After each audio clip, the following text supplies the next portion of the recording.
Hey everybody, it's me, Shellie. I'm stopping in for a new vlog episode today, and I want to kind of switch gears a little bit. I have in the past couple of episodes, I was talking about some of the my medical chronic situation stuff. But I'm gonna change it up a little bit in this vlog today. But I want to bring up this is a really good topic subject. When it comes to listening to music and the therapy that you get from every song on a playlist. And I have a couple of playlists on my Spotify that I've been listening to a lot lately. And the reason behind that is because there for a couple weeks I was dealing with depression quite a bit because of the chronic pain that I live with. So this is why I'm bringing this up in today's vlog. But the songs that I've been listening to recently have been so eclectic, and finding the strength and the power within each song on these two playlists. One playlist I listed as Heart of a Masterpiece. The songs on this playlist range from Lady Gaga to Ashley Monroe to Morgan Wade. It's just and to Andy Grammer. Andy Grammer was my recent newest addition. Um, the songs on this playlist have really resonated within my heart recently. Lady Gaga released her new album, Harlequin, and the first single off that is Happy Mistake. And the reason I'm talking about this particular song is because I have made mistakes in my life. I've had to learn and grow from those mistakes. I became broken, like a broken mirror when I made those mistakes. And I had to pay and learn dearly from those. And in fact, it kind of resonates a bit with the soap opera binge with Passions. If any of you out there remember Passions on NBC for 8 years or 8 seasons, it's quite different from your normal everyday soap opera. I think it is anyway. But there were a few episodes recently that really struck a nerve, and I was yelling at the TV and afraid that my neighbors were going to hear me yelling at my TV. But in those few episodes, Teresa, played by Lindsay Hartley, well, Corman Hartley, uh, was tied up into some such earlier situations early in the first few seasons. She falls in love with a boy named Ethan, or a young man, and through their relationship, she found herself keeping some secrets. There were a few secrets early on that she really struggled with. She was afraid to come out and talk about those secrets because she knew in the back of her mind the dire consequences from those secrets. And when it came to light, Ethan became extremely angry and mad at her for what happened. But it took him a lot of time to think and process what she did and why she did it. And basically, the first secret was keeping and knowing Ethan's true paternity, who his father was. My first secret was not even near that level, but it was something that I kept a secret for about 24 to 48-hour period. And it was a secret on top of a lie. And it was during the Christmas holidays. So it made things 10 times worse, I think, for me anyway. But then when it came time between my mother and me, it ruined it ruined the Christmas holiday for both of us because it was something that I was asked time and time again. Did you do this? Why did you do this? Um, and I didn't have a straight answer. I did not have a straight answer for it. But I did lie and kept it a secret. But I did not know what the consequence would come from it. The consequence was that I did lie. I kept it a secret, but I covered up the lie with another lie until I was totally talked to from my father, and then it came out. But the situation was over Christmas presents, a Christmas list, basically. So that's the gist of that. That's far in comparison to what Teresa and Ethan dealt with in their first lie or secret that she kept. So, but I learned dearly from that lie and that secret, and I did it one more time, one other time. It was a lie. It wasn't a secret, it was a lie.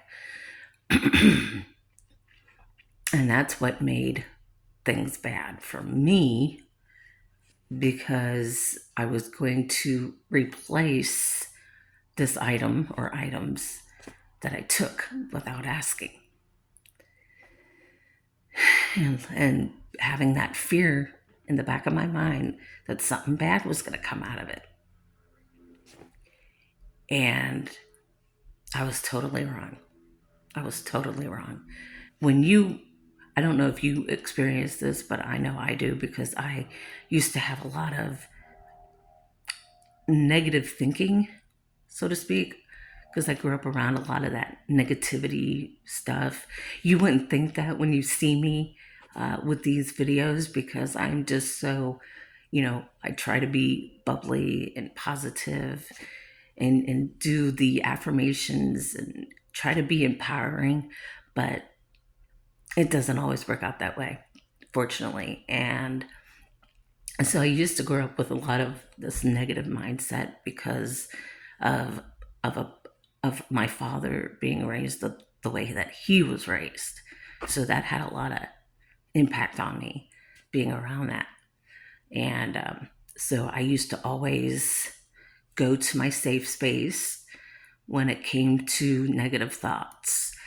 And it was music. And I tapped into the music a lot. And that's where a lot of my creativity began as a young girl, was music, was learning what the song was about, the people behind the song. There's so many influences that go into producing a song and writing a song, composing a song. There's so many elements when it comes to that. And I was so enticed with that and wanting to learn anything and everything that I could from a song that really drove close to my heart. And I still do that to this day. I still do that. This is why I have such a huge respect for musicians and songwriters, because that's where that is. That's where those songs come from. It's from that songwriter, from that musician, and it really strikes. When it strikes, it strikes.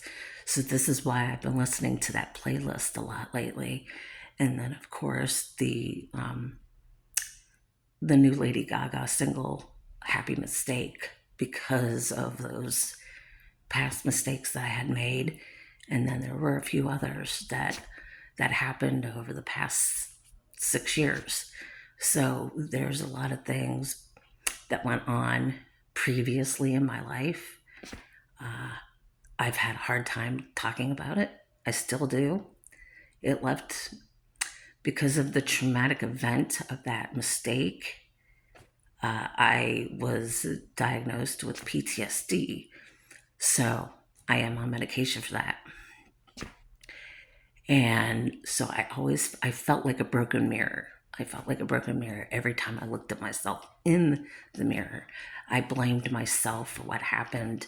I felt ashamed for what happened. And through all the therapy and the group therapies and the one-on-ones with psychiatrists and counselors, I was not me. I was not authentically me. And so that song resonates with me completely. So I've been listening to a lot of Lady Gaga recently, but also listening to, Morgan Wade. She's a country singer, but she's more tough than just your run of the mill country music. So, but she's got this voice that's very haunting, and it's just wonderful to hear that.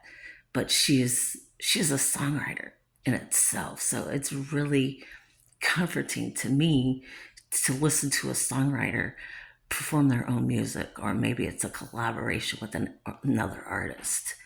And the one in particular, walk, I think it's called Walk on Water, and it's done with a collaboration with Kesha. I like Kesha's voice. She has written some terrific music, and previously there were some other past playlists that I would listen to all the time, and it had a lot of Kesha's songwritings and musics. So it was just always a number of artists, not just one in particular, that strikes a chord with me through that particular song or the musicality behind it. I was just the kid that kept to herself mostly. I listened to a lot of music. I sang a lot of music. I loved dancing around in my living room, just being carefree with no worry. You have no worry in the world when you're a child. You don't know what you're thinking. It's just very positive and carefree. But things started changing as I got a little older, and I was about 6 years old when my life changed. I don't talk a lot about the private stuff of my relationships. It's something that I keep to myself, privately speaking. So there are things that I always talk around, but there are times when I feel like I want to talk about it, but I just don't. So there are certain things. There's certain things that I just don't discuss because I got to keep it to me. I got to keep it for myself. But a lot of music just runs through my veins. I love to sing. I love to dance. Paula Abdul was my earliest dancing inspiration. I actually took tap dance classes when I was younger for 2 years in a row. She inspired the music in me to dance. She is just an incredible choreographer. So she was it for me as a choreographer. So that really inspires me. So I don't know if these people would actually take the time to watch these videos, but if you do, I greatly appreciate it. So because like I said, I find the different in normalcy. I'm very different. I've always been underestimated in a lot of things. So um, that's why I resonate with people like Lady Gaga, Kesha, Morgan Wade, um, Dolly Parton, even, and Paul Abdul, Debbie Gibson. Just a few name drops right there, but you get the gist of what music does. and how it makes you feel. And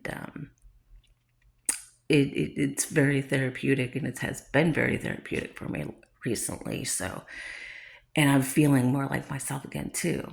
Um, Obviously, the sciatica is still there. Those injections do not last as long as the epidurals. So I always have something to go to when I have those moments where the depression really affects me mentally and emotionally speaking. So I've always found that music was was the center of my life for years, and it still is. So if you have something in your life that you cling to, it's because it brings you a sense of peace and contentment, and it makes you feel good when you have that moment that you just don't know where you're at with your life. You feel stuck, and you just don't know how to get out of it. So you go to the next best thing that helps you, reminds you, okay, this is what I have to do for myself. Because I'm the kind of person that wants to give to people. I love giving. That's just my nature, to help somebody out. But you have to have your boundaries and your priorities and remind yourself to take time for yourself.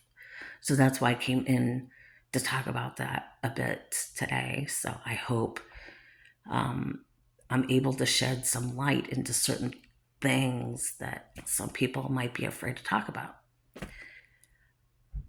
I am not afraid to talk about mental health because I struggle with it all the time.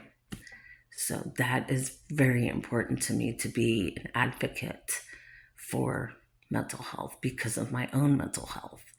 So if you have any comments, thoughts, feel free to post below my video. You want to know more about me, check out my books, whatever, those are all in my bio.